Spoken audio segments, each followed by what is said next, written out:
Bonjour à tous et bienvenue dans ce 22e épisode de la série Retour en images. Dans cet épisode, nous allons terminer notre balade à Washington DC, capitale politique des États-Unis. En ce début d'épisode, j'avais envie de vous présenter quelques images de Georgetown, un quartier plus ancien que le cœur de la ville actuelle. Ici, vous trouverez une multitude de maisons en briques avec une architecture typique de ce côté du pays.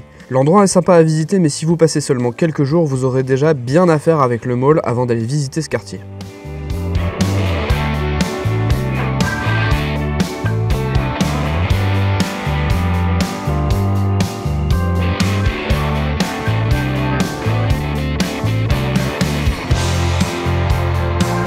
Revenons maintenant à un lieu beaucoup plus célèbre dont j'avais parlé lors de l'épisode 21, le Arlington Cemetery.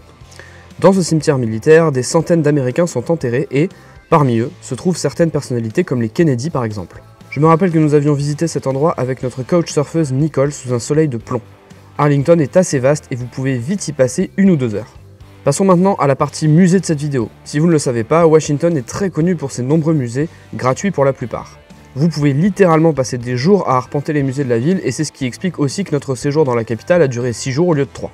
Un des premiers musées que nous avons fait est le musée d'histoire naturelle. Rien de bien extraordinaire dans le genre, même si le bâtiment reste impressionnant et que certaines espèces ne sont pas juste empaillées mais bien réelles. Le second musée qui s'est révélé beaucoup plus intéressant est le musée national de l'histoire américaine. Comme vous l'aurez compris dans le titre, il retrace les grands événements de l'histoire d'un pays très jeune par rapport aux nations européennes notamment. En bref, cette visite est un cours d'histoire ludique et accessible. Je vous conseille donc vivement de passer y faire un tour. Le troisième et dernier musée incontournable de la ville est l'Holocaust Memorial Museum. Ce musée est entièrement dédié à une des périodes les plus connues de l'histoire du XXe siècle, la Shoah. Bien que le thème soit assez lourd et certaines images d'archives plutôt explicites, ce musée vous offre une quantité d'informations importantes sur la persécution et l'extermination de millions de juifs lors de la Seconde Guerre mondiale. Tous les musées dont je viens de vous parler sont situés sur les côtés du mall, vous passerez donc forcément devant.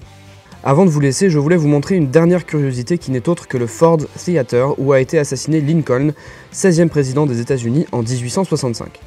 Ni les photos ni le théâtre ne sont exceptionnels en soi, mais je voulais simplement illustrer le fait que vous pouviez vous y rendre facilement et gratuitement.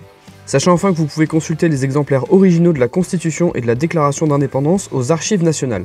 Je n'ai cependant pas d'image à vous montrer car il est strictement interdit de les photographier. En attendant, je vous remercie d'avoir regardé cette vidéo, n'hésitez pas à me suivre sur Instagram et je vous dis à la prochaine. Salut!